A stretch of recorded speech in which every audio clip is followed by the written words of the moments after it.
Selamat pagi, bersama saya Cindy Raja.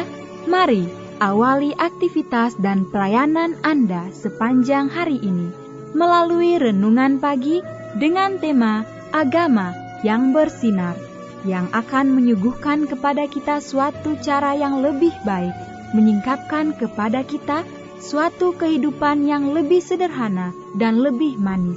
Kita akan penuh dengan kegembiraan dan kesukaan, bersinar, menyinarkan kasih-Nya dimanapun kita berada.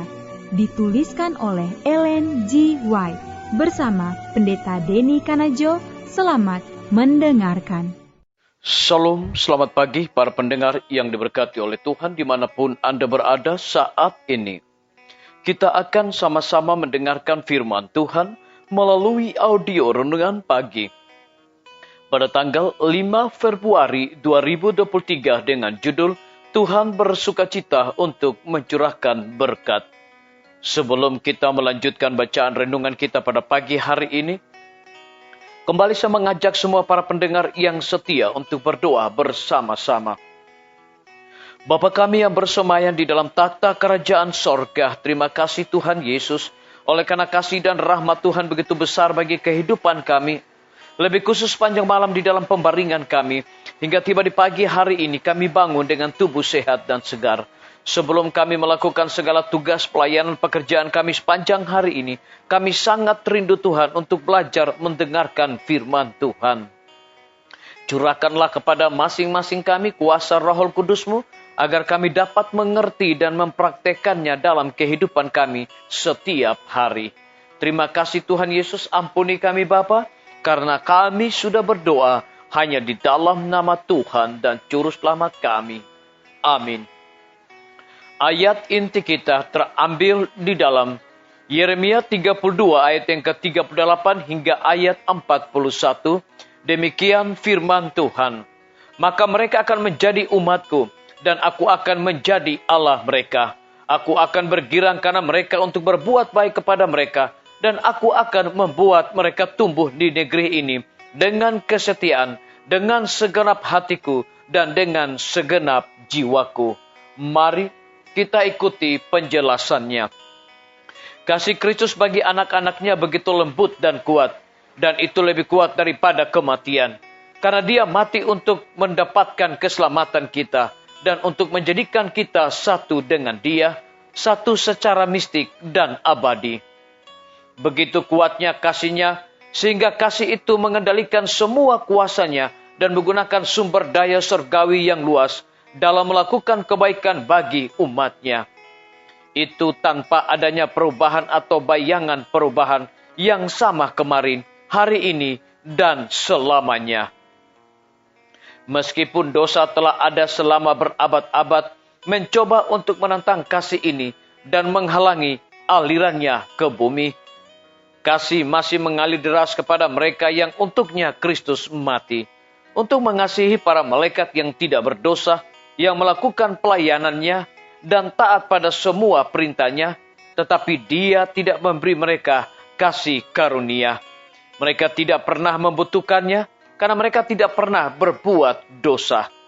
Kasih karunia adalah atribut yang ditunjukkan kepada manusia yang tidak layak.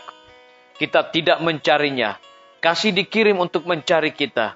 Tuhan bersukacita menganugerahkan kasih karunia kepada semua orang yang lapar dan haus akan itu. Bukan karena kita layak, tetapi karena kita tidak layak. Disalin dari buku Testimonies to Ministry, halaman 519. Biarlah bacaan renungan kita saat ini akan menjadi berkat bagi kita semua. Mari kita tunduk kepala dan kita berdoa. Bapa kami yang bersemayam di dalam takhta kerajaan sorga, terima kasih Tuhan Yesus, oleh karena kebenaran firman-Mu pada pagi hari ini, memberikan berkat rohani bagi masing-masing kami. Lebih daripada itu, memberikan sebuah penekanan khusus. Kasih Kristus bagi anak-anaknya begitu lembut dan kuat. Dan itu lebih kuat daripada kematian, karena Dia mati untuk mendapatkan keselamatan kita dan untuk menjadikan kita satu dengan Dia, satu secara mistik dan abadi. Terpujilah nama Tuhan. Pada pagi hari ini hamba berdoa untuk pemerintah kami. Tuhan memberkati Bapak Presiden bersama Wakil Presiden, para menteri dan seluruh stafnya, Bapak Gubernur bersama dengan wakil, Bapak Wali Kota bersama dengan wakil, Bapak Bupati bersama dengan wakil, camat dan seluruh stafnya, kepala desa, lurah, RT, RW, dimanapun mereka berada saat ini. Kiranya Tuhan lindungi pelihara mereka, curahkan hikmat pengetahuan sorga selalu, agar mereka dapat menjalankan roda pemerintahan di tengah-tengah pandemi dan juga resesi ekonomi saat ini, boleh sesuai dengan amanat dan titah Tuhan sendiri. Kami juga menyerahkan pimpinan-pimpinan organisasi gereja Tuhan, dari tingkat yang tertinggi sampai kepada gembala jemaat. Saat ini Tuhan, mereka membutuhkan kuasa Roh Kudus di dalam pelayanan mereka. Kami terus berdoa dan berharap kiranya Tuhan memberkati para tim medis, dokter, perawat, bidan, semua para pekerja kesehatan yang sedang melayani di setiap rumah sakit, puskesmas, dan pustu. Kiranya hikmat dan sukacita sorga senantiasa Tuhan berikan bagi masing-masing mereka. Lebih daripada itu kami berdoa untuk kelanjutan pembangunan Rumah Sakit Advent Palangkaraya, Rumah Sakit Advent Kupang, di dalam semua pengurusan perizinan, para tukang material yang mereka pergunakan, berbagai macam masalah tantangan yang dihadapi. Kami percaya bahwa Tuhan akan turut campur tangan untuk menyelesaikan semua tepat pada waktunya. Kami juga berdoa untuk hamba-Mu Dr. Raymond yang Tuhan percayakan untuk memimpin Rumah Sakit Advent Palangkaraya. Kiranya hikmat dan sukacita sorga senantiasa Tuhan berikan bagi hamba-Mu ini. Kami berdoa juga Tuhan untuk guru-guru, kepala sekolah, setiap siswa, mahasiswa, dosen, rektor di setiap lembaga pendidikan. Kiranya hikmat dan pengetahuan sorga yang Tuhan percayakan bagi mereka. Mereka dapat mendidik anak-anak bukan sekedar memiliki pengetahuan dunia, tetapi yang paling terutama adalah mereka memiliki karakter Yesus Kristus. TNI, Polri, PNS, wira swasta, petani, pedagang, nelayan, ojek online, dan saudara-saudara kami yang ada di dalam penjara. Tuhan lindungi mereka, pelihara mereka, hiburkan mereka, dan cukupkan juga segala kebutuhan mereka masing-masing. Kami juga menyerahkan para pendengar yang setia yang berulang tahun saat ini, dimanapun mereka berada.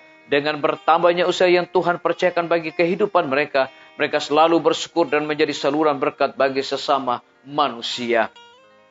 Yang berada di dalam kebimbangan ketidakpastian hidup, Tuhan berikan iman yang teguh untuk mereka percaya dan fokus hanya kepada Tuhan. Terima kasih Bapa yang baik, dengarlah segala doa dan permohonan kami Bapa, dan mau mengampuni segala dosa kami, karena kami sudah berdoa hanya di dalam nama Tuhan dan Juru Selamat kami. Amin. Sampai jumpa, Tuhan Yesus memberkati kita semua.